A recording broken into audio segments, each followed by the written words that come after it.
नमस्कार, जय हिंद, जय भारत। तो Israel, US and Iran are finally into a war.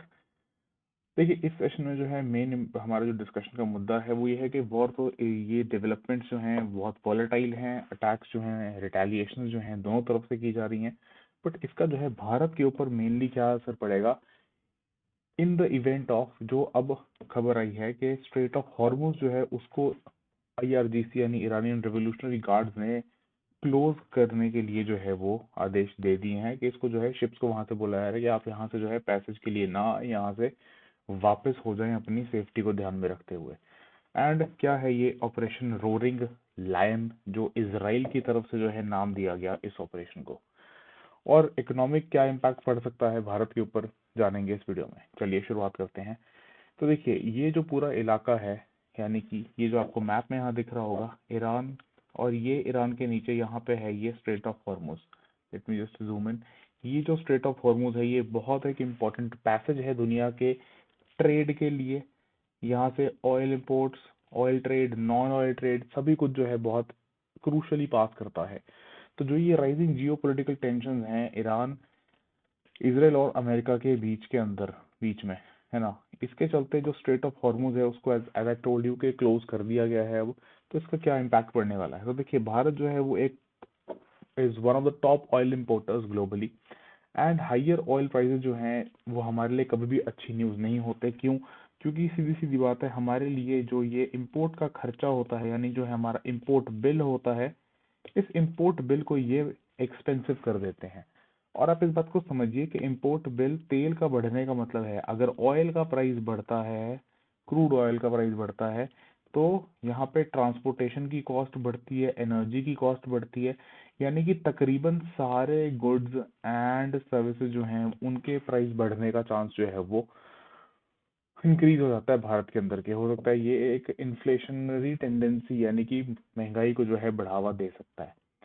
फिर साथ साथ गिवन जो हमारा इंपोर्ट है around 2 billion barrels of oil प्रति वर्ष, and every $1 increase in oil prices, ये इंक्रीज कर सकता है हमारा hefty import bill by around $2 billion on an annualised basis.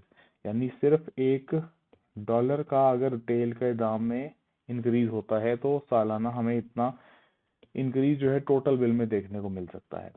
फिर देखिए, ये जो स्ट्रेट ऑफ हॉर्मुज है, ये ऊपर यहाँ पे ईरान है, ये ऐसे करके यहाँ से ये स्ट्रेट ऑफ हॉर्मुज का रास्ता है। इससे जो क्रूड ऑयल है इंपोर्ट का और नॉन ऑयल एक्सपोर्ट्स सारे जो हैं वो अच्छे खासे होते हैं। 13.2% जो हमारा नॉन ऑयल एक्सपोर्ट्स है वो हम इस रास्ते के थ्रू जो है वो करते हैं। साथ ही साथ 50% ऑफ हमारा जो क्रूड ऑयल इंपोर्ट्स है वो इसी स्ट्रेट ऑफ हॉर्मुज के रास्ते से आता है, जिसको अब ईरान ने बंद करने का ऐलान किया है। ठीक है, फिर ऑल्टरनेटिव जो है पाइपलाइन ईस्ट वेस्ट और ये फुजेरा वाली, इसकी डिस्कशन करेंगे। अभी मैप में दिखाऊंगा मैं आपको कि कौन से ये ऑल्टरनेट रास्ते क्या हो सकते हैं भारत के लिए। तो सबसे पहले देखिए, अगर एक बार ज्योग्राफिकली देखें कि लोकेटेड कहाँ पे है ये स्ट्रेट ऑफ हॉर्मुज, तो आप ईरान और ओमान को यदि नक्शे पर देखेंगे, यहाँ पे ये आपको दिख रहा है, ऊपर है ये आपका ईरान और ये है ओमान, इनके बीच में जो है यहाँ पे लाई करता है स्ट्रेट ऑफ हॉर्मुज।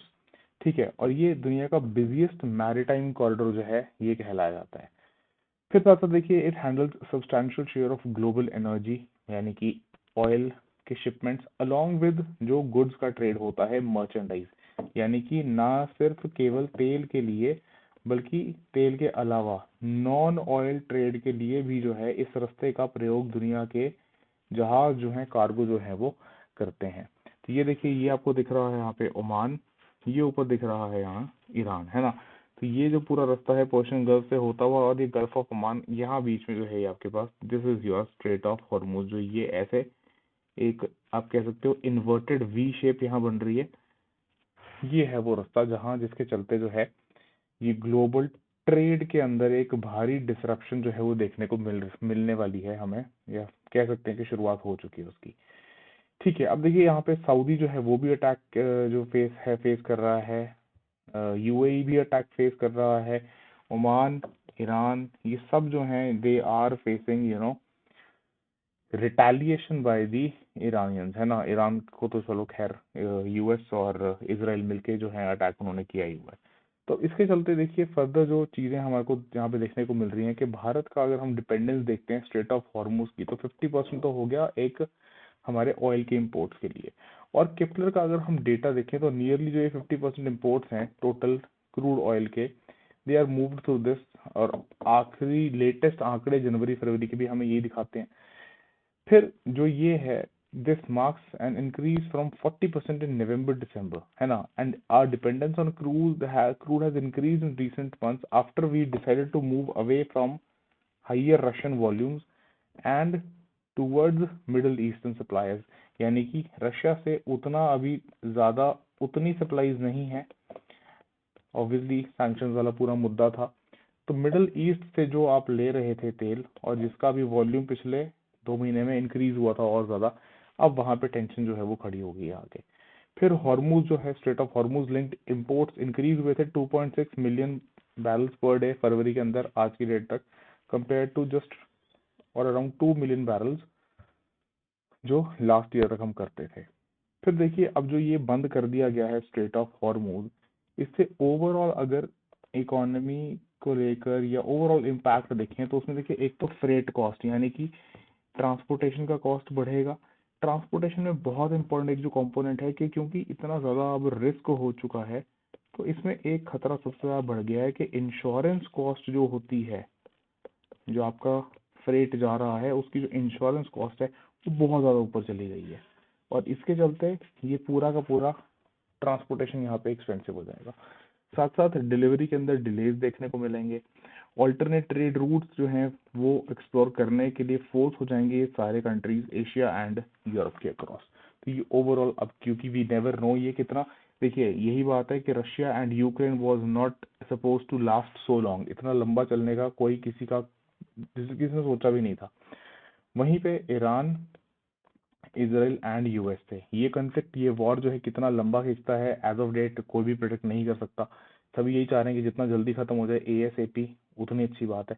बट अगर ये थोड़ा लंबा खिंच जाता है, मान लीजिए लेट्स से हफ्ता 10 दिन 15 दिन या उससे ज्यादा, तो ये सारे चैलेंजेस आपको बढ़ते हुए माउंट होते हुए दिखाई पड़ेंगे। देन फर्दर भारत जो है वो इट में try to source crude via alternate infrastructure, जैसे सऊदी का जो ईस्ट वेस्ट पाइपलाइन है, रेड सी, एंड यूएई का Abu Dhabi crude oil pipeline जो फुजायरा के साथ लिंक करता है। ठीक है, तो दोनों ही जो रास्ते हैं, ये अच्छी बात ये है कि हमें एक ऑल्टरनेट दे देते हैं कि हम हॉर्मुज जो स्ट्रेट है इसको बाईपास कर सकें। अब ये देखिए आपको यहाँ पे दिख रहा होगा, this is this is basically Saudi, और ये आपको दिख रहा है east west crude oil pipeline, और ये रहा आपका स्ट्रेट ऑफ हॉर्मुज। ये दिस ब्लू डॉटेड लाइन ये स्ट्रेट ऑफ हॉर्मुज है, और ये इसको जो है बाईपास कर रहा है। फिर ये इस रास्ते से जो है आपको यहाँ से सोर्स करना पड़ेगा इस ऑयल को, तभी आप स्ट्रेट ऑफ हॉर्मुज को बाईपास कर पाएंगे। ठीक है, तो दिस इज उसी मैप का जो है एनलार्ज्ड वर्जन है ये आपको दिख रहा है सऊदी में ईस्ट वेस्ट जो पूरा पाइपलाइन है, और ये रहा आपका ईरान वाला रास्ता। ठीक है, तो ये इसको बाईपास करके फिर आप जो है बाबल मंडेब का जो स्ट्रेट है, स्ट्रेट ऑफ बाबल मंडेब, इसके थ्रू जो है सोर्स कर सकते हैं। एक तो अल्टरनेट ये हो सकता है दुनिया के लिए, ताकि स्ट्रेट ऑफ हॉर्मुज के ब्लॉकेड या स्ट्रेट ऑफ हॉर्मुज जो बंद हुआ है उसको बाईपास करके रास्ता निकाला जाए। दूसरा जो है जिसकी बात यहाँ पे कर रहे थे हम, दैट वाज बेसिकली, एक minute just give me a minute, हाँ, जिसकी हम बात कर रहे थे कि जो ये अबू धाबी और फुजायरा वाला रास्ता है, इसमें अब देखिए ये थोड़ा सा रिस्की है। ये यहाँ पे ये रहा फुजायरा, इस मैप में भी दिख रहा है हमें, बट क्योंकि ये देखिए यहाँ पे यूएई जो है it is very very closely located to this entire stretch. ठीक है, ये जो आपका स्ट्रेट ऑफ हॉर्मुज वाला रास्ता है, तो यूएई वाला जो ऑल्टरनेट बनता है वो बनता है ये है फुजायरा, एंड ये यहाँ से कनेक्ट होता है पूरा अंदर ही अंदर। ठीक है, तो फिर इसको सोर्स किया जा सकता है और अवॉइड किया जा सकता है, ये ऊपर दिख रहा होगा आपको straight of Hormuz, this is the straight of Hormuz, right. तो ये एक और दूसरा ऑल्टरनेट हो सकता है। ठीक है, चलिए अब देखिए इसके अलावा what is at risk for India. तो ओवरऑल 13% जो एक्सपोर्ट्स हमारे नॉन ऑयल वाले हैं वो भी इस रास्ते से होकर आते हैं, तो वो भी they are also at risk, and that is why we are saying कि ये एनर्जी के बियॉन्ड जा रहा है। सिग्निफिकेंट शेयर जो है हमारा नॉन ऑयल ट्रेड का वल्नरेबल है डिसरप्शंस में, इस वजह से हॉर्मुज बंद होने की वजह से। एंड मनी कंट्रोल का एक एनालिसिस जो है वो ये कहता है कि 1/10 जो हमारे नॉन ऑयल एक्सपोर्ट्स हैं वो इसी रास्ते के थ्रू जो है world most critical maritime choke points के थ्रू होकर गुजरते हैं। तो ये एक और चैलेंज जो है हमें दिखाई पड़ता है। अब बात आती है कि ठीक है फिर इसके लिए क्या और दिखता है हमें कि एक्सपोर्ट, अगर हम आंकड़े देखें तो देखिए ऑलमोस्ट $48 बिलियन का वर्थ ऑफ हमने नॉन ऑयल गुड्स जो है वो गल्फ इकोनॉमीज को एक्सपोर्ट किए। एंड यहाँ पे अभी पूरी पूरी जो गल्फ और अरब नेशंस हैं they are in this war situation, जहाँ पे डेफिनेटली हमारे इस नंबर में गिरावट देखने को मिलेगी। ठीक है, and they depend on shipping routes which are linked to Strait of Hormuz. So this account for around कह लो 13.2% जो है टोटल हमारे नॉन ऑयल एक्सपोर्ट्स के लिए, जिनकी वैल्यूएशन जो है वो तकरीबन 360-61 बिलियन डॉलर्स पे जाती है। तो ये फिगर्स जो हैं ये दिखाते हैं कि स्केल ऑफ एक्सपोजर, अगर शिपिंग फ्लोज जो हैं वो डिस्टर्बेड रहते हैं लंबे समय तक, मतलब अगर ये स्ट्रेट ऑफ हॉर्मुज वाला रास्ता जो है, क्योंकि नेचुरल सी बात है ये कोई एक दो दिन की तो चीज़ है नहीं कि नॉर्मलाइज होके एकदम से खुल जाएगा। ये डेफिनेटली हमारे लिए जो जो ये वाले जो एक्सपोर्ट्स हैं भारत के, इनके ऊपर भी एक चुनौती पेश करेंगे। चलिए फिर देखिए नॉन ऑयल एक्सपोर्ट्स जो हैं they are vulnerable to Gulf demand and unlike oil imports. देखो ऑयल इंपोर्ट्स, ऑयल को तो हम फिर भी क्या कर सकते हैं, डाइवर्सिफाई कर सकते हैं, है ना। एंड ये ऑलरेडी कहा भी जा रहा है वेरियस रिपोर्ट्स के थ्रू कि जो ये मिडल ईस्ट में टेंशन बढ़ गई हैं, इसके चलते रशिया जो है क्लियरली उसको फायदा पहुंचेगा कि रशियन ऑयल जो है वो चाहिए होगा मार्केट में ऑयल प्राइसेस की स्टेबिलिटी और उसकी वॉल्यूम की स्टेबिलिटी के लिए। तो हम ऑयल इंपोर्ट्स को तो चलिए डाइवर्सिफाई कर भी लेंगे, but what about the non oil things, है ना, जिनको आप गल्फ में ही जो है एक्सपोर्ट करते थे और जो कंट्रीज जो हैं वो अब फंसी हुई हैं इस पूरी सिचुएशन के अंदर।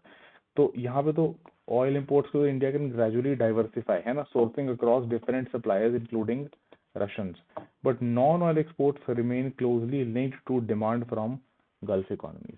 और जो मेजर सेक्टर्स हैं जिनके ऊपर इससे चुनौती या रिस्क जो है वो खड़ा होता है वो है engineering goods, James and jewellery, food products, chemicals, construction material, and ये सारे डिपेंडेंट हैं, they depend heavily on smooth and uninterrupted maritime logistics, यानी कि जो समुंदर का रास्ता है और उसमें जो शिपिंग वाला कार्गो है। ठीक है, तो ये हॉस्टिलिटीज अगर और ज़्यादा बढ़ती हैं, क्योंकि इसमें एक चीज़ बात ये भी आ रही है कि अगर चाइना जो है वो एक्टिवली इंटेलिजेंस शेयरिंग करता है ईरान के साथ, तो वो कॉम्प्लिकेट कर सकता है और चीज़ों को, right. And they can further और they can slow down India's export momentum, जिसका आपको देखने को मिलेगा कि हमारी ग्रोथ के ऊपर भी असर पड़ सकता है अगर ये प्रोलॉन्ग होता है तो।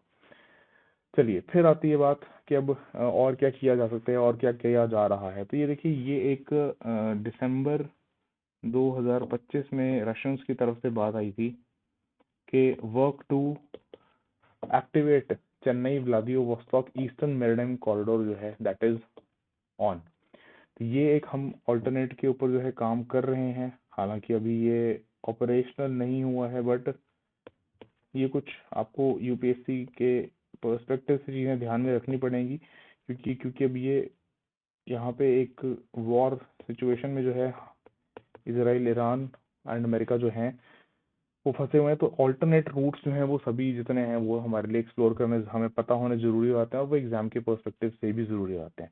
ठीक है, तो this is what was said in December जो अभी बीता था। तो ये देखिए ये वो पूरा रास्ता है, ये व्लादिवोस्तोक जो है जगह रशिया में शहर, और ये एग्जिस्टिंग रूट जो आपको दिख रहा है ब्लू वाला, और ये नया वाला रास्ता जो इस तरफ से, ठीक है, एंड ये यहाँ भारत, और ये भारत को कनेक्ट करता हुआ इधर से ये वाला रास्ता व्लादिवोस्तोक का।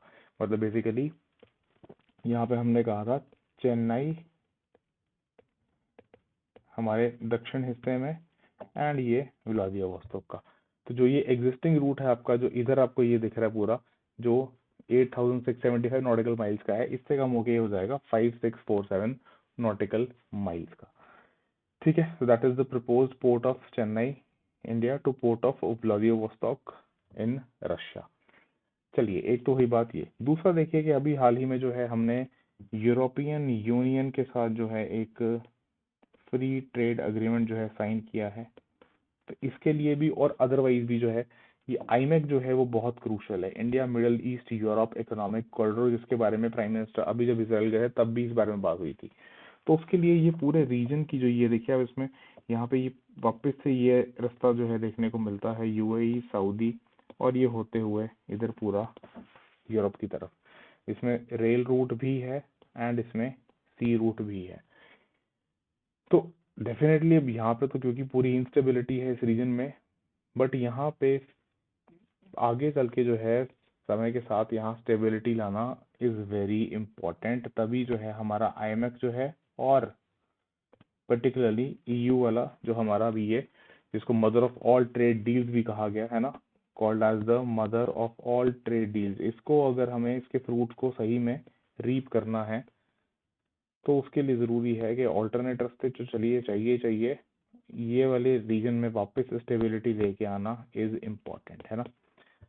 तो that is the situation right now. इसके ऊपर और जो हमारी अपडेट्स होंगी विल कीप यू पोस्टेड। और अगर यूपीएससी के पर्सपेक्टिव से देखा जाए तो ये सारी चीजें जो हैं आपको ध्यान में रखनी चाहिए, ठीक है। और अमेरिका की तरफ से कहा गया इस ऑपरेशन को ऑपरेशन एपिक फ्यूरी, इसराइल की तरफ से कहा गया रोरिंग लायन, ठीक है।